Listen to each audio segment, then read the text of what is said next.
Hello all, ಎಲ್ರೂ ಹೇಗಿದ್ದೀರಾ? ಇವತ್ತಿನ ರೆಸಿಪಿ ತುಂಬಾ ಸಿಂಪಲ್ ಅಂಡ್ ರೆಗ್ಯುಲರ್. ಎಲ್ರ ಮನೆಯಲ್ಲೂ ರೆಗ್ಯುಲರ್ ಆಗಿ ಮಾಡೋ ವೆಜಿಟೇಬಲ್ ಸಾಂಬಾರ್. ನಮ್ಮನೇಲಿ ಯಾವ ತರ ಮಾಡೋದು ಅಂತ ನೋಡೋಣ ಬನ್ನಿ.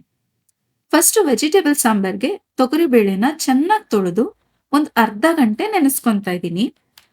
ಮಿನಿಮಮ್ ಅರ್ಧ ಗಂಟೆ ನೆನೆಸಿದ್ರೆ ಒಳ್ಳೇದು. ಬಿಕಾಸ್ ಬೇಳೆನ ನೆನೆಸಿ ಯೂಸ್ ಮಾಡೋದ್ರಿಂದ ಬ್ಲೋಟಿಂಗ್ ಅವಾಯ್ಡ್ ಆಗುತ್ತೆ ಅಂಡ್ ಡೈಜೆಷನ್ ಈಸಿ ಆಗುತ್ತೆ. ಬೇಳೆ ಕೂಡ ಬೇಗ ಬೇಯುತ್ತೆ. ತರಕಾರಿ ಸಾಂಬಾರ್ಗೆ ಯಾವ ತರಕಾರಿ ಬೇಕಾದ್ರೂ ಹಾಕೋಬಹುದು. ನಾನಿಲ್ಲಿ ಬೀನ್ಸ್, ಕ್ಯಾರೆಟ್, ನವಿಲ್ಕೋಸು, ಮೂಲಂಗಿ, ಚಪ್ರದ ಅವರೆಕಾಯಿ, ಅವರೆಕಾಳು, ಆಲೂಗೆಡ್ಡೆ ಮತ್ತೆ ಬದನೆಕಾಯಿ ಹಾಕೊಂತ ಇದ್ದೀನಿ. ಹಾಗೆ ನಿಮ್ಗೆ ಇಷ್ಟ ಆಗಿರೋ ಯಾವ ತರಕಾರಿ ಬೇಕಾದ್ರೂ ಹಾಕೋಬಹುದು.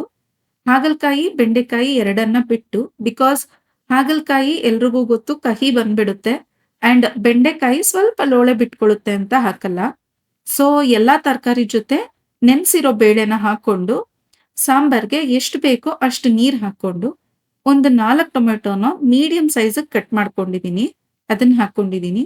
ಅದಕ್ಕೆ ಒಂದು 2 ಟೇಬಲ್ ಸ್ಪೂನ್ ಅಷ್ಟು ಸಾಂಬಾರ್ ಪುಡಿ, ರುಚಿಗೆ ಎಷ್ಟು ಬೇಕೋ ಅಷ್ಟು ಸಾಲ್ಟ್ ಹಾಕಿ, ಸ್ವಲ್ಪ ಕಾಯಿ ತುರಿ ಹಾಕಿ ಮಿಕ್ಸ್ ಮಾಡಿ ಸುಮಾರು 1 ವಿಸಿಲ್ ಬರೋ ತನಕ ಕೂಗಿಸ್ಕೊಂತಾ ಇದ್ದೀನಿ. ಒಂದೇ ವಿಸಿಲ್ ಸಾಕು. ನಮ್ಮನೇಲಿ ತರಕಾರಿ ಸಾಂಬಾರ್ ರೆಡಿ ಆಗಿದೆ. ಎಷ್ಟೇ ಫಂಕ್ಷನ್ಸು, ಹೋಟೆಲ್ಸ್ ಅಲ್ಲಿ ಊಟ ಮಾಡಿದ್ರು ಮನೇಲಿ ನಮ್ ರೆಗ್ಯುಲರ್ ಊಟ ಮಾಡಿದಾಗ ಸಿಗೋ ಸ್ಯಾಟಿಸ್ಫ್ಯಾಕ್ಷನ್ನೇ ಬೇರೆ. ನಿಮ್ಮನೇಲಿ ಯಾವ ರೀತಿ ಮಾಡ್ತೀರಾ ಅಂತ ಕಾಮೆಂಟ್ ಮಾಡಿ ತಿಳಿಸಿ. ಈಗ ಸಾಂಬಾರ್ಗೆ ಒಗ್ಗರಣೆ ಹಾಕೋಣ. ಒಗ್ಗರಣೆಗೆ 1 ಟೇಬಲ್ ಸ್ಪೂನ್ ಅಷ್ಟು ಎಣ್ಣೆ, ಸಾಸಿವೆ, ಜೀರಿಗೆ, ಕರಿಬೇವು, ಹಾಗೆ ಒಂದು 2 ಈರುಳ್ಳಿನ ಉದ್ದಕ್ಕೆ ಹೆಚ್ಚಿಕೊಂಡು ಹಾಕೊಂಡಿದ್ದೀನಿ. ಅದನ್ನೊಂದು 2ರಿಂದ 3 ನಿಮಿಷ ಬಾಡಿಸ್ಕೊಂಡ್ರೆ ಸಾಕು.